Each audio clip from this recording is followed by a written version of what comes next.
কোনো পাৰমিশনৰ কথাই নাই। কালিতো মুখ্যমন্ত্ৰী ডাঙৰীয়াই কৈছে কোনো পাৰমিশন নালাগে, মাত্ৰ স্কুলত কৰিব নোৱাৰিব।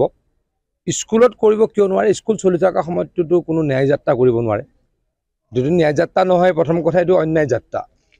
ন্যায় যাত্ৰাও নোৱাৰে, অন্যায় যাত্ৰাটো কেনেকৈ পাৰিব স্কুল চলি থকা সময়ত?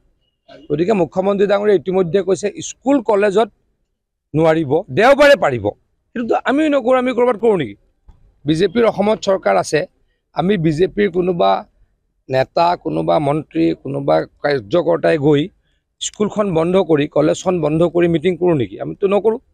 তেওঁলোকে কৰিব খোজে, আচলতে কংগ্ৰেছে এইবিলাক কৰিব খোজে, গতিকে সেইটো তেওঁলোকে বেয়া পাইছে। কিন্তু তাৰপাছত য'তে লয় আমি সহায় কৰিম। মুখ্যমন্ত্ৰী ডাঙৰীয়াই ইতিমধ্যে কৈ দিছে আমি সহায় কৰিম, কিন্তু স্কুল কলেজত নহ'ব। মানে তেওঁলোকৰ মানসিকতাটো চিন্তা কৰকচোন। ভূপেন বৰা বা কংগ্ৰেছৰ মানুহখিনিৰ মানসিকতাটো। মুখ্যমন্ত্ৰী ডাঙৰীয়াই কৈছে যে স্কুল কলেজ নিদিওঁ, তেওঁলোকে কৈছে আমাক কোনো পাৰ্মিশ্যন দিয়া নাই। তাৰমানে তেওঁলোকে স্কুল কলেজতে কৰিব। আপোনালোকে কথাটো বুজিছেনে?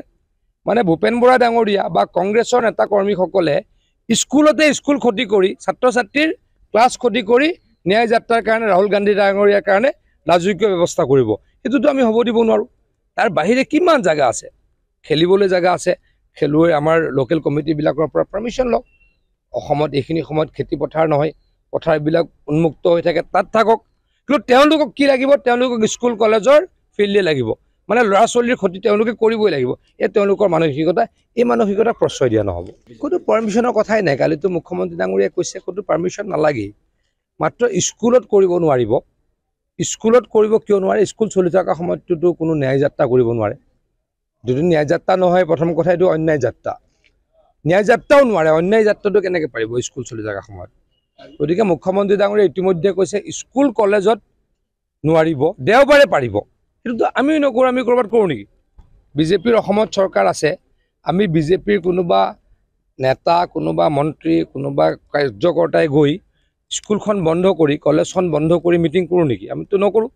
তেওঁলোকে কৰিব খোজে, আচলতে কংগ্ৰেছে এইবিলাক কৰিব খোজে, গতিকে সেইটো তেওঁলোকে বেয়া পাইছে। কিন্তু তাৰপাছত য'তে লয় আমি সহায় কৰিম। মুখ্যমন্ত্ৰী ডাঙৰীয়াই ইতিমধ্যে কৈ দিছে আমি সহায় কৰিম, কিন্তু স্কুল কলেজত নহ'ব। মানে তেওঁলোকৰ মানসিকতাটো চিন্তা কৰকচোন। ভূপেন বৰা বা কংগ্ৰেছৰ মানুহখিনিৰ মানসিকতাটো। মুখ্যমন্ত্ৰী ডাঙৰীয়াই কৈছে যে স্কুল কলেজ নিদিওঁ, তেওঁলোকে কৈছে আমাক কোনো পাৰ্মিশ্যন দিয়া নাই। তাৰমানে তেওঁলোকে স্কুল কলেজতে কৰিব।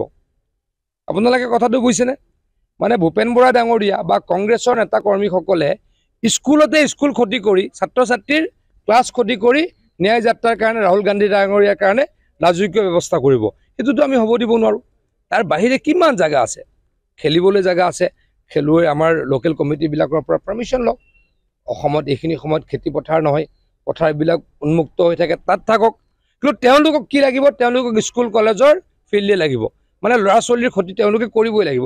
এই তেওঁলোকৰ মানসিকতা, এই মানসিকতাক প্ৰশ্ৰয় দিয়া নহ'ব।